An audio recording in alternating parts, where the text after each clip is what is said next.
Thank you for taking care of my daughter for a year. When my sister-in-law came back from her trip overseas, she came straight to our house. She tried to take my almost 1-year-old daughter, thanking me for looking after her own daughter for a year. I got really worried and stopped her, telling her that the baby was actually mine, but she didn't seem to understand. I left her in the yard feeling uneasy. What I didn't know then were the scary things she was about to say, which really scared me. When she saw I wasn't joking, her face went pale. That's when everything started getting chaotic because of my sister-in-law. This all started about a year and a half ago when Megan, my 25-year-old sister-in-law, suddenly came back to her parents' home with a baby. She said, "My husband got moved overseas suddenly, but I'm scared of raising our little one in a foreign place. It's all so new to me. Oh, and I'm pregnant too. I hope our kids can be friends. If it's Kristen's baby, they'll be so cute together. It's weird to think of being friends with my sister-in-law," Megan said. Megan was friendly and talked to me easily, even though I was a bit older. It made me think we could be good friends. Even after I had my own baby, I lived in a separate house with my 30-year-old husband, while Megan stayed with her parents. It's great that Megan's place is nearby. We can hang out whenever we want. I thought we'd all get along well with her and my husband's parents, I thought. But soon, I realized I was being too trusting. After moving back in with her parents, Megan started revealing her true self bit by bit. "Sorry, Kristen. I have something urgent and can't take care of my baby. Can you watch her for me?" "Sure, but what's going on?" "My dad hurt his back. I need to get him some patches," Megan would explain. Feeling sympathetic, I happily took care of her baby. But this became a regular thing, with Megan always finding reasons to leave her child with me. That wasn't the only issue, though. "Sorry, I need you to look after my baby again today, Kristen." "Megan, are you lying to me?" "What? Why would you say that?" Her reaction was over the top, making me sigh. "Do you think I'm clueless? Your dad has never had back problems." Did I say that? I can't remember. She couldn't even keep track of her lies. And there was more. "Hey, someone said they saw you out in town." "Huh? Who snitched?" "No, it must have been someone who looked like me." "Who are you going to believe? Some random person or your sister-in-law?" Despite her attempt to convince me, her acting was terrible. "Take care of your own child. I'm done helping you." "What? Why? That's not fair." Megan threw a fit like a child but then stopped suddenly, as if she had an idea. "Fine. I'll make you want to take care of my child yourself." "What do you mean?" Instead of answering, she smirked, grabbed the baby, and left our house. Feeling uneasy, I talked to my husband and in-laws about Megan's behavior, but it was like talking to a wall. She showed no remorse or understanding. And she had a plan. One afternoon, while I was napping on the couch with my pregnant belly, I heard a baby crying. Is it from a neighbor's house? It sounds too close, I thought. Then my phone rang. "Hello, Kristen speaking."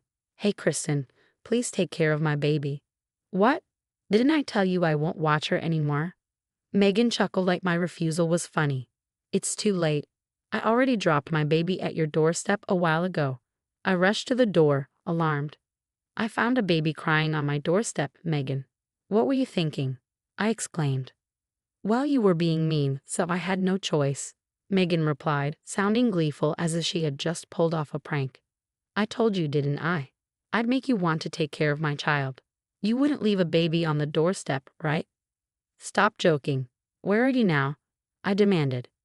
"Guess if I suppose it's hard for you to go out since you're pregnant." Megan laughed and abruptly hung up. When I tried calling her back, her phone was turned off. Despite my protests, when she finally returned in the evening, she ignored my words. This kept happening until I reluctantly started checking the doorstep and taking the baby whenever Megan called. Megan unapologetically said she was helping me practice for my upcoming childbirth, expecting me to be thankful. I'm not asking for thanks, but isn't there something to be said about attitude? I got more and more annoyed and stressed by her actions. This went on for 6 months until something happened a year ago. Going abroad for a bit. That's all Megan left before disappearing suddenly. No one knew where she went, but it wasn't surprising considering her habit of spontaneous trips funded by her part-time job earnings.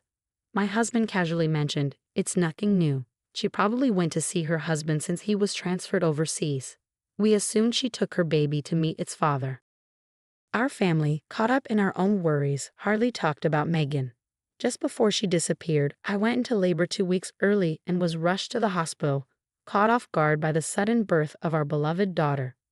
With all the commotion of an unexpected delivery and adjusting to being new parents, discussions about Megan faded. Before we knew it, a year had passed since she left. As my daughter's first birthday approached, our peaceful life was disrupted once again by Megan. "I'm back," her familiar voice echoed through the unlocked front door. "Megan, you're back from overseas?" I asked, hardly believing it. Ignoring what I said, she went straight to my daughter. "Thanks for looking after my daughter for a year," she said suddenly, then tried to take my child away. "Hey, what are you doing with my child?" I exclaimed, quickly taking her back. Megan looked confused. "Come on, just because you've had her for a year doesn't mean you get to act like her mother. This child is really my daughter." Both of us were confused for a moment. "Megan, didn't you take your own child with you overseas?" "What are you talking about?" "I left her in your yard," Megan said, cutting me off. It seemed like we were talking past each other, but I felt something awful might be happening. "You mentioned leaving a child for a year when you went abroad. You left her in my yard, and that's what I've been saying." At that time, I had just given birth to this child and was in a hospital due to poor health. "So I really don't know where your child is now." Shocked by the revelation, Megan's face went pale as she stuttered in disbelief. "This is serious. We need to call the police," I said, reaching for my phone. But Megan grabbed my arm with trembling hands. "Wait, please don't call the police." "But how can we not?" "Please, I'll be in big trouble if you do," Megan said, looking really scared. I understood how serious the situation was, so I decided to tell our family about it. I called my husband and our in-laws to explain what was going on. But when I finished the call and turned around, Megan had disappeared. I was upset that she ran away when I wasn't looking. I felt really angry at Megan. After I called them, my husband and in-laws came to our house. My husband told us that there was indeed a baby in the yard while I was having our baby at the hospital. He didn't know much about Megan's baby and thought she took it away somewhere. He called the police to take care of the baby. We were so focused on our new baby that we completely forgot about that incident. Megan's child would have been around 1 or 2 years old when she finally returned. It's likely she confused my child with her own because they were close in age. After talking with the police, we found out Megan's baby was safe at an orphanage, which was a relief. I decided to let my husband and in-laws take care of Megan's child. But what worried me more was how scared Megan seemed. Her level of fear was unusual. There had to be more to this situation than met the eye. My gut feeling was right when I decided to take action. "It looks like we need to teach her a lesson," I told my husband and in-laws. I had something on Megan that I never thought I'd use, but now was the time. It was time to show her. A week later, everything set up, I called Megan. After a few rings, she nervously picked up. "Megan, your child is safe. You can come back home now," I assured her. Megan casually came over and rang the doorbell. I was so worried. "I'm glad she's safe," Megan said with a careless laugh as she walked into our living room. But what she saw inside was unexpected. "What in the world? Aaron and Ben, what are you guys doing here?" Megan's husband, or should I say, her ex-husband, Aaron, was sitting on the sofa, looking angry at her. And on the floor sat her affair partner, Ben, with a sad expression like he was going to cry. "This isn't good," Megan said, trying to leave our house. But my father-in-law, who's a big man, was blocking the doorway, stopping her from leaving. Megan ended up sitting on the floor next to Ben, getting a lecture from my husband, her ex-husband, and our in-laws. "Come on, everything's fine now, right? The child is safe," Megan said stubbornly, puffing out her cheeks. But Aaron's cold stare silenced her. "If you can't even look after the child properly, maybe you should give up custody and the child support payments," Aaron said, his tone icy. When I talked to Aaron, he told me that everything Megan had told us was a lie. He hadn't been sent overseas, and they had divorced because of her cheating.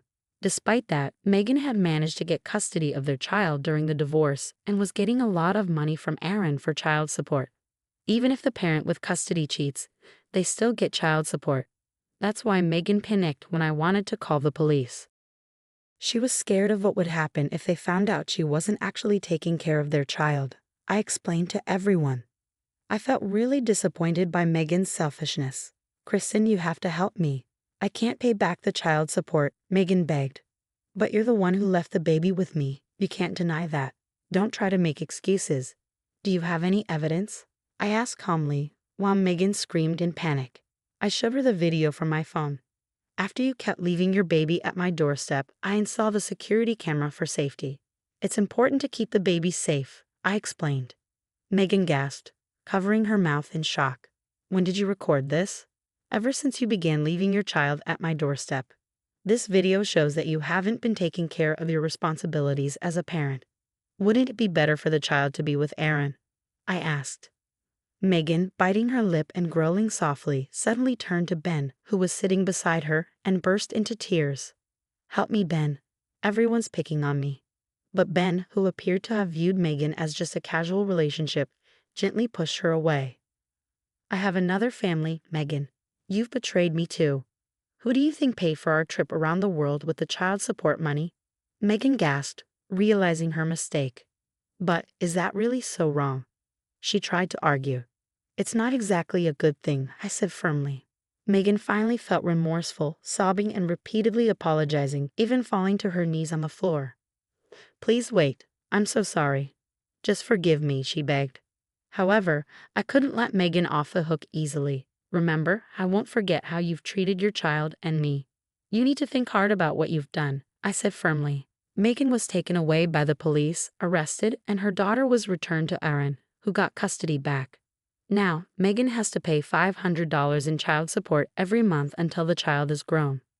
Cut off by my husband and in-laws, Megan faces a tough road ahead. Even as she gets out of jail, Ben wasn't spared either. His wife filed for divorce and asked for compensation. As for me, I'm living a happy life with my husband and our daughter. Every day brings new joys and discoveries as we watch our daughter grow.